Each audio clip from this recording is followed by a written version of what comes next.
Hi sir, welcome to our channel. Present మనతో పాటు దాము బాలాజీ గారు సీనియర్ జర్నలిస్ట్ ఉన్నారు. వారితో ఒకసారి మాట్లాడదాం. నమస్కారం సార్. వైజాగ్ గాయత్రి కేసులో తన భర్త శ్రీచరణ్ ఎవరైతే ఉన్నారో ఇప్పుడు అతని ఫాదర్ కూడా మాట్లాడి మా అబ్బాయే చంపేస్తాడు ఆ అమ్మాయిని అని చెప్పినట్టుగా కూడా వార్తలు వినిపిస్తున్నాయి సార్. మరి శ్రీచరణ్ వాళ్ళ ఫాదర్ ఏం మాట్లాడుతున్నారు, అసలు ఏం జరిగింది ఈ కేసులో, మరి ఇప్పటి వరకు వచ్చిన అప్డేట్స్ ఏంటి సార్? ఇది కూడా రోజుకొక మలుపు తిరుగుతుంది. రాధా గాయత్రి మరణం అనేది అది హత్య కేసు పెట్టారు కాబట్టి హత్యగానే మనం భావించవచ్చు. అయితే హత్య చేసింది శ్రీచరణ కాదా అనేది తేలాల్సి ఉంది. ఆల్రెడీ ఈ కేసుల గురించి నేను డీటెయిల్గా నిన్న కూడా చెప్పాను. ఇది బేసిక్గా ఏంటంటే రాధా గాయత్రి, సౌమ్య శ్రీచరణ్, సోమయాజులు శ్రీచరణ్ అబ్బాయి పేరు. వీళ్ళిద్దరిది వైజాగ్కి. వీళ్ళిద్దరికి లాస్ట్ ఇయర్ నవంబర్ 8న పెళ్ళి అయింది. అక్టోబర్లో నిశ్చితార్థం, నవంబర్లో పెళ్ళి అయింది. పెళ్ళి అయిన తర్వాత ఈ అమ్మాయి హైదరాబాద్లోను, ఈ అబ్బాయి పూణేలోను పనిచేస్తున్నారు.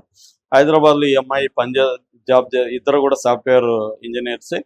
పనిచేస్తున్నప్పుడు ఈ అమ్మాయి మీద అనుమానం అబ్బాయికి రావడం, ఈ అమ్మాయి బ్యాగ్లో ఒక ట్రాకర్ పెట్టాడు, అది బయటకు వచ్చింది. పోలీస్ కంప్లైంట్ ఇద్దాం అనుకున్నారు, కానీ ఈ అబ్బాయి నేను పోలీసులతో మాట్లాడాను, ఆ ట్రాకర్ ఏం పనికిరాదు, దాన్ని వదిలేయండి అన్నారు పోలీసులు అని చెప్పాడు.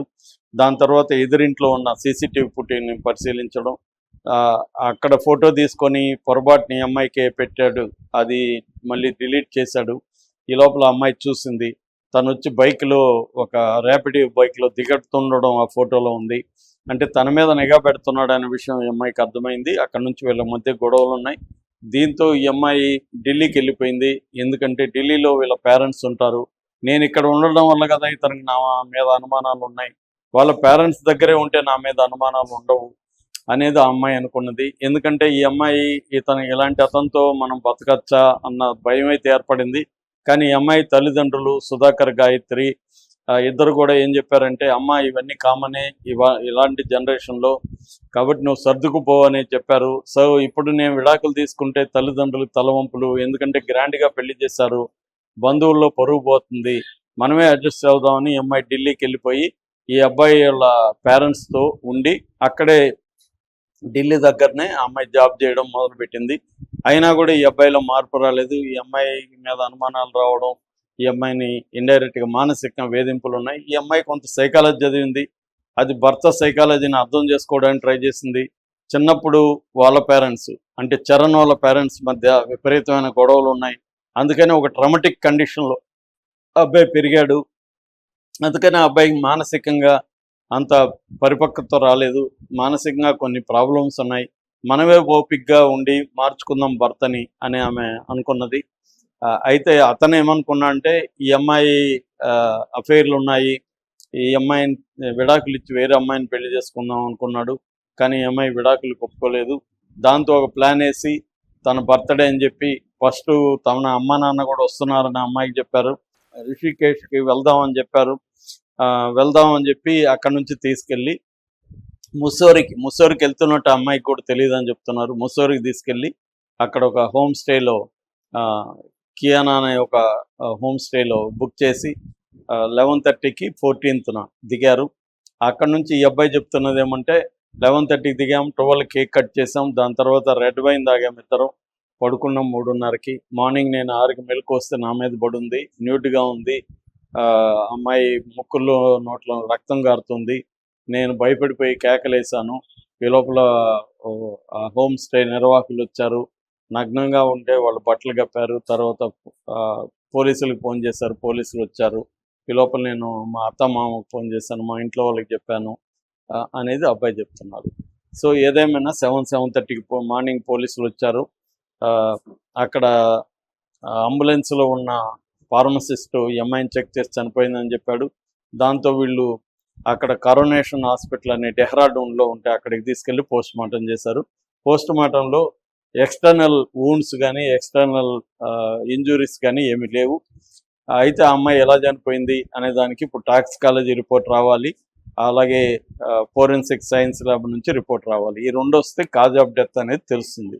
దాన్ని బట్టి ఈ అబ్బాయి చంపాడా లేదో తెలుస్తుంది. ఈ లోపల ఈ అమ్మాయి తల్లిదండ్రులు ఎప్పుడైతే ఆరోపణలు చేశాడో, ఈ అమ్మాయి కర్మ కూడా ఈ అబ్బాయి అక్కడ చనిపోయినప్పుడు బాడీ ఇక్కడ ఇచ్చారు వైజాగ్కి. ఈ అబ్బాయి వైజాగ్ వచ్చాడు, దానికి అటెండ్ అయ్యాడు లాస్ట్ రైట్స్కి.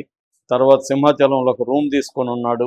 ఈ లోపల ఎప్పుడైతే ఈ అబ్బాయి మీద వీళ్ళ నాన్న, ఈ అమ్మాయిల నాన్న డీజీపీని కలిసి ఎక్కడ ఉత్తరాఖండ్ డీజీపీని కలిశాడు, ఇక్కడ కూడా విశాఖ ఎస్పీని కలిశాడు, తర్వాత పల్లా శ్రీనివాస్ టీడీపీ నాయకుడిని కలిశాడు. దాంతో పోలీసులు ఒత్తిడి వచ్చింది. పోలీసులు డీటెయిల్ కంప్లైంట్ ఇమ్మన్నారు. డీటెయిల్ కంప్లైంట్గా ఇది హత్యే, మా అల్లుడు మా అమ్మాయిని టార్చర్ చేస్తున్నాడు, మా అమ్మాయి ఆడియో కూడా ఉంది, అతను టార్చర్ భరించలేకపోతున్నాను, దానికి ఒక లిమిట్ ఉంటుంది, లిమిట్లు క్రాస్ అయిపోయాడు అతను, నా వల్ల కావట్లేదని ఒక ఆడియో కూడా వాళ్ళ అమ్మకి పెట్టింది. ఇవన్నీ ప్రూఫ్గా చూపించి డీటెయిల్గా పెడితే దాంతో అతని మీద 103 కేసు, అంటే హత్య కేసు, బిఎన్ఎస్ కింద హత్య కేసు నమోదు చేశారు. ఈ లోపల తెలిసి ఇతను ఎస్కేప్ అయిపోయాడు, ఇంకా దొరకలేదని చెప్తున్నారు. ఇది ఇప్పటివరకు జరిగింది. అయితే ఇప్పుడు ఈ అబ్బాయిల నాన్న మీడియా ముందుకు వచ్చాడు. అంతకుముందే ఈ అబ్బాయి కూడా మీడియాతో మాట్లాడాడు. ఈ అబ్బాయి ఏం చెప్తున్నాడు, నేను చంపలేదు, అమ్మాయికి బ్రెయిన్ స్ట్రోక్ వచ్చింది, ఆ అమ్మాయికి లో బీపీ ఉంది, దానివల్ల బ్రెయిన్ స్ట్రోక్ వచ్చింది, బ్రెయిన్ స్ట్రోక్ తను చనిపోయింది, పోస్ట్ మార్టం వస్తే డీటెయిల్గా అన్నీ తెలుస్తాయి, నేనైతే చంపలేదు, మా ఇద్దరి మధ్య బిగినింగ్ ఇష్యూస్ ఉన్నాయి, తర్వాత మీ ఇద్దరం సర్దుకున్నాము, బాగున్నాము, నా మీద నమ్మకం లేకపోతే అమ్మాయి ఎందుకు వస్తుంది ముత్సూరికి నాతో పాటు, కాబట్టి మేము హ్యాపీగా ఉన్నాము, నేను బాధలో ఉన్నాను అని ఆ అబ్బాయి మాట్లాడాడు. తర్వాత ఎస్కేప్ అయ్యాడు. ఇప్పుడు ఆ అబ్బాయిల నాన్న వచ్చాడు, దుర్గాప్రసాద్, ఆయన వాళ్ళ ఇంట్లోనే అమ్మాయి ఉంటుంది. ఆయన ఏం చెప్తున్నాడంటే, నా కొడుకులో ఒక మూర్ఖుడు ఉన్నాడు, వాడికి మెంటల్ స్టేట్ సరిగా లేదు, వాడు నేను గొప్ప పర్ఫెక్షనిస్ట్ అనుకుంటాడు, అదే వాడి ప్రాబ్లము. ఈ అమ్మాయి ట్రాకర్ పెట్టినప్పుడు కూడా నేను అందరి ముందే, ఈ అమ్మాయి వాళ్ళ అమ్మ నాన్న ముందే వాడిని కొట్టాను, ఇది సరైంది కాదని. సో అప్పటి నుంచి వీడికి అనుమానాలు అయితే ఉన్నాయి, నా కోడల్ని ఇబ్బంది పెట్టాడు, నా కోడలు బంగారు నాతో ఒక మంచి ఫ్రెండ్ లాగా ఉండేది, నాకే చాలా బాధగా ఉంది, తట్టుకోలేకపోతున్నాను, ఇంకా 27 ఏళ్ళు కనిపించిన తల్లిదండ్రులకి ఎంత బాధ ఉంటుందో నాకు అర్థమవుతుంది. అయితే నా కొడుకు చంపాడా లేదనేది నేను నిర్ధారణగా చెప్పలేను, పోలీసులే తేల్చాలి, వాడు చంపుంటే ఖచ్చితంగా పనిష్మెంట్ ఇవ్వాలి అనేది ఆయన చెప్తున్నాడు.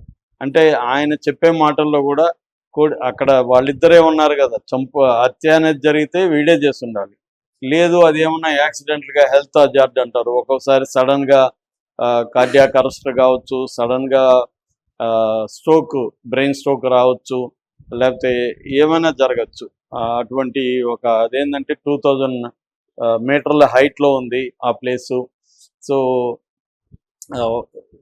తర్వాత ఎంఐకి హెల్త్ ఇష్యూస్ ఉన్నాయని వాడు చెప్తున్నాడు, కానీ ఇంట్లో వాళ్ళేమో హెల్త్ ఇష్యూస్ లేవు, అమ్మాయి ఆల్కహాల్ ముట్టదని వాళ్ళు చెప్తున్నారు. ఇవన్నీ కూడా కాజ్ ఆఫ్ డెత్ అనేది ముందు సైంటిఫిక్గా తేలాలి. దాని తర్వాత సర్కమ్స్టాన్షియల్ ఎవిడెన్సెస్, అంటే ఈ అబ్బాయి చెప్పేది రెడ్ వైన్ అంటున్నాడు, రెడ్ వైన్ మేము అసలు ఇవ్వలేదని హోమ్ స్టే వాళ్ళు చెప్తున్నారు. అట్లాగే ఈ అబ్బాయి హెల్త్ బాగాలేదంటున్నాడు, అమ్మాయికి ఏమి హెల్త్ ఇష్యూస్ లేవని వాళ్ళు చెప్తున్నారు. ఇవన్నీ కూడా తేలాల్సి ఉంది. అట్లాగే వాళ్ళు ఫోన్ రికార్డ్స్ ఇవన్నీ కూడా తీసుకుంటారు. గతంలో ఈ అబ్బాయి అరెస్ట్ చేశాడు కాబట్టి ఈ అబ్బాయికి మైండ్ సెట్ ఉందా, ఇవన్నీ సర్కమ్స్టాన్షియల్ ఎవిడెన్స్.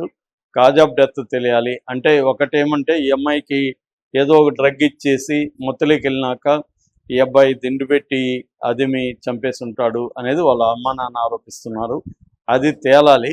తేలినాక ఈ అబ్బాయి కన్ఫెషన్ ఏమన్నా అంటే ఈ అబ్బాయిని పట్టుకొని ఇంట్రాగేట్ చేస్తే కన్ఫెస్ అవ్వాలి. ఇప్పుడు వీళ్ళ నాన్న కూడా ఈ అబ్బాయిని అనుమానిస్తున్నట్టుగా ఇండైరెక్ట్గా కనబడుతుంది. మా వాడు ఒక మూర్ఖుడు, మెంటల్గా స్టేబుల్ కాదు అనేది చెప్తున్నాడంటే వాళ్ళ నాన్న కూడా కొడుక్కి యాంటీగా మాట్లాడుతున్నట్టుగా మనకు అర్థమవుతుంది. Okay, thank you so much sir.